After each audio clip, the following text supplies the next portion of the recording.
皆さんこんにちは。日本語教師のゆかです。今日はちょっといつもと違う雰囲気でお届けします。隣にいらっしゃるのが伊勢末吉の店主田中さんです。以前 Vlog でこちらで食事をした時の様子をねお届けしたんですが、覚えてる方もいらっしゃるでしょうか。すごくねたくさん楽しいお話をねいただいた田中さんです。で今日はそのお店の個室にいます。ここでその和食のいろいろなマナーとか気をつけた方がいいこととか、あとはこう実際に食事を食べる時のいろんな作法とかね、注意点とかそういったことを教えていただこうという動画になっています。はい、では今日はどうぞよろしくお願いいたします。よろしくお願いします。まずはこういう懐石料理店とか、ちょっと高級な感じのお店ですね。そういうお店にお客さんが来る時にお店側としてなんかお客さんにもちょっとこういう風に来てくれると嬉しいなとか、何かこう要望というか希望みたいなのってあったりしますか？一番はそのお店の、雰囲気というか、そのお客様もそのお店を作る、一員っていうところがありますので、やっぱりそのみんながこうそのお店の良さを楽しめるようにっていうところに、ちょっとこう、気を使っていただいてというか、みんなで楽しい空間を作るっていうことが、すごく大事かなというふうに思ってます。例えばうちの店だったら、ちょっとお料理も非常に繊細なものも多かったりするので、例えば香水をちょっと匂いの強いものとかをつけてしまうと、やっぱりお料理のこの繊細な、淡い香りっていうものを楽しむのができなかったりとか、そういった細かいところはあるかなと思います。確かに香水は何だろう、その人によってこれぐらいだったらいいだろうとか、これぐらいだったら濃いかなっていう多分感覚がちょっと難しいですよね。そうですね、可能なのであれば全くなしっていう方が嬉しいなとは思うんです。嬉しいなと、思いますね。そっか、じゃあと他に何か、来店時とかお店滞在時とかに気をつけてもらえると嬉しいなっていうのはありますか？来店時と予約時かもしれないんですけれども、やっぱりその、食制限というか、アレルギー、そういったものっていうものは事前になるべくこう伝えてもらえた方が、いいのかなと。特にアレルギーに関しては、万が一こうちょっとこうアレルギー反応を起こして病院に行ってしまうとかっていうようなこともあると、やっぱ私たちとしてもすごくセンシティブに捉える事例になるので、例えば揚げ油自体もちょっと別のものを用意したりとかっていう対応をさせてもらうので、そういったものは、事前に教えてもらっておけると準備がスムーズにできますし、お客様も満足いただける。で別のお客様もやっぱりそういったところでごちゃごちゃしちゃうと、やっぱりちょっとこうバタついてしまってこう楽しめないこともあり得ることにつながるかもしれないので、そういったところで、アレルギーとか食制限っていうものを事前に伝えてもらっておけると良いかなと思います。一応このお店ではビーガンとか、あとは例えば生ものがちょっと苦手とか、基本的には割と全ての要望にはお答え。事前にいただけたらそこはもうなるべく対応させてもらってということで、ベジタリアンの方もいらっしゃれば生魚ダメだったりとか、甲殻類アレルギーだったりとか、あとグルテンフリーセリアックみたいなアレルギーの方、グルテンフリーも大丈夫？そうですね、お醤油にちょっと入っていたりするので、そういったものが大丈夫なものに代替させてもらってっていうので対応はさせてもらっております。それは安心。皆さん店主の田中さんは英語もすごくご堪能なので、予約の時にね英語で書いても大丈夫です。そうですね、それは全然なので大丈夫です。心配しないで、日本語で書かなくても大丈夫、英語で書いても大丈夫です。はい。あとは前回伺った時に一斉スタートだったんですけど、一斉スタートの場合は何時ぐらいに到着すればいいですか？例えば前回だと8時からの、で8時一斉スタートっていう予約で取ったんですけど、その場合何分に行けばいいですか？多分結構迷う人多いと思うんです。そうですね、うちの店の場合だったら10分前とか5分前ぐらいには着いていただけると、ありがたいかなとは思います。一斉スタートの場合は、5分前ぐらいにはちょっとこう、余裕を持って着席座っていただける状態を作ってもらえるといいかもしれません。じゃあもう5分前には荷物も預けてコートも脱いではい座ってるっていう状態がそうですねベスト。そうですね、お手洗いであったりとかもやっぱ一斉スタートだとその後にお手洗い行かれるとちょっと他の方も待つ状態になってしまうので、お手洗い行かれる場合もちょっとその時間帯に始まる前の時間帯に行っといてもらってっていうのがよろしいかもしれません。遅れるのってどれぐらい許容できた人かしら。うちの店の場合は5分10分ぐらいまでだったら許容は10分前だったら、ギリギリちょっと一斉スタートだったとしてもそういけるですかな、ね、はい、でももちろんね望ましくはないんですけど、お店によってそのあたりはだいぶ違うかもしれないんですけど、一番はやっぱりでもお客様自身がやっぱりちょっと楽しみきれないところが出るかもしれない。他の方がもうお料理が進行していて、で楽しみ始めている状態で自分がその部分を聞き逃してしまったりとか、でお店によってはお料理がちょっと一部割愛されてしまうこともゼロではないと思いますし、確かにそうですね。その時間に提供されるものからスタートっていう可能性はありますね。そうですね、はい、逆に一斉スタートではないお店で8時なのであれば、10分前だとちょっと早すぎる可能性はゼロではないかなと。そうですね、はい、確かにそうですね。それはちょっと多分予約の時のあれで、一斉スタートっていうのは料理の提供の時間なので、実際にお客さんが入店するのはそれよりちょっと前がベストなんだけど、普通の予約とかだったら例えば8時からですっていうと、その前にまだお客さんがいたりとかして席が空いてなかったりとかもするので、普通の予約、一斉スタートじゃない普通の予約だったらぴったりに行っても大丈夫と思います。はいね、ちょっとややこしい細かい細かいですね。何なのって思うかもしれない。5分前に行きましょうかね。5分前に到着するように行きましょうか。そしたら多分さすがに5分前は予約もね、全もう準備できて然どこの店でもそれは大丈夫だと思います。はい、なのでみんな迷ったら5分前でそうですね。はい。お見えになった時に、その机だったりとか器だったりっていうものも割とちょっとデリケートなものが多くてですね。この机もね、一枚板もすごくいい。はい。なのでそういったものを傷つけないっていうようなところで気をつけていただけるとありがたいなっていうものが腕時計。ちょっと大きめのゴツゴツとしたようなものとかだと気づかないうちに机にバン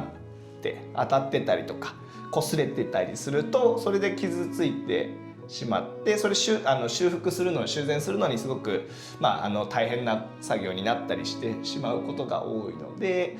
そうですね。あと携帯とかにもキーホルダーであったりとか、何かちょっと指を入れるためのその後ろの部分がボコってとんがってるものとかがついたりすることも多いので、そういったものを、直接机の上に置くとかっていうことは結構そういった傷にもつながるかなと。なるほど、はい、実際お店でそれで修理しないといけなかったみたいなこともありますか？そうですね。これもついこの間出したばっかりなんですけれども、そうなんですね。通りですごい綺麗です、はい、それでもちょこちょこっとやっぱり傷はついちゃうので、そうですね。はいであとは前回伺った時に私はもう事前に取るということが分かった状態でお店の方も迎えてくださったので、取る前提で来たっていう感じなので、もういきなりねお店に入るシーンから夫に取ってもらったんですけど、基本的に日本の飲食店でお店の人に取ってもいいですかと言わずにいきなり特に店内を取るのはちょっと微妙かなっていう感じがするんですけど、どうですか？そうですね。やっぱり撮影自体が NG っていうお店も結構たくさんあるので、そのあたりは一言そのお店側の方に撮影大丈夫ですかと、写真撮ってもいいですか、ビデオ撮ってもいいですかっていう一言お断りを入れていただいてから撮影をしていただくっていうのが良いかなと思います。そうですね。旅行でね思い出に撮りたいという気持ちもすごくよくわかるので、写真いいですかとかカメラいいですかとか簡単な日本語でもねちょっと聞いてみてください。もし自分のね注文したこの料理だけを撮るんだったらもしかしたらそんな許可はいらないかもしれないけど、でもそれでも禁止の店もありますよね。ありますね、例えばそのインターネット上でそのお店どんなお店だろうっていうふうに、事前に調べる方がたくさんいらっしゃると思うんですけど、そこでお客様が行かれただろうというような写真がその画像で見つかったとしても、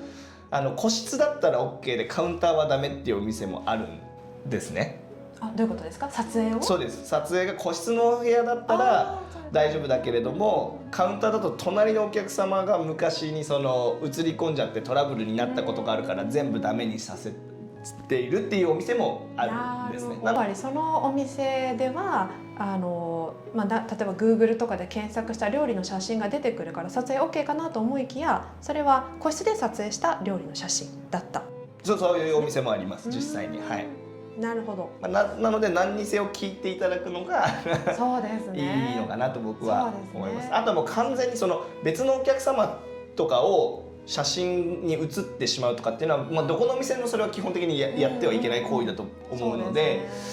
あとは他のお客様に提供されたお料理をちょっとこう覗き撮影されるようなことも良くないことだと思いますので、それは多分断りを入れても基本的にはやめた方がマナー違反になってしまうことかなと、思います。はい、そうで多分海外とかもよくいらっしゃったと思うんですけど、私も旅行が好きでね、いろんなところに行ったりするんですが、なんかやっぱり日本人はなんか肖像権というか個人の情報、顔とか写真も含め、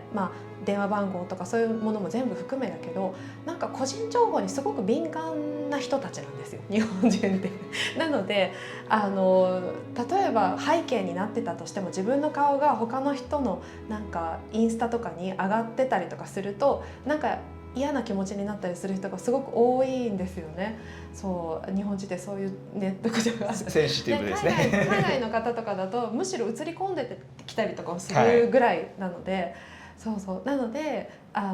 できればそこはね配慮してもらえるとちょっと嬉しいかなっていうはい。基本的に私もそういう飲食店とか、あるいは別のお店に行く時とか基本のスタンスなんですけど、そのお店ごとのその雰囲気をお店の人とお客さんと一緒に作っていくっていうのが基本の考えとしてあって。で例えば、すごく賑やかな居酒屋さんとかに行ってね、でお客さんが全員シーンってしてたら、それはそれでなんかちょっとお店側の思ってた雰囲気と違っちゃったりとか、いやそうじゃないんだよっていう感じにもなるから、そこはこうワイワイみんなで乾杯って楽しくするのが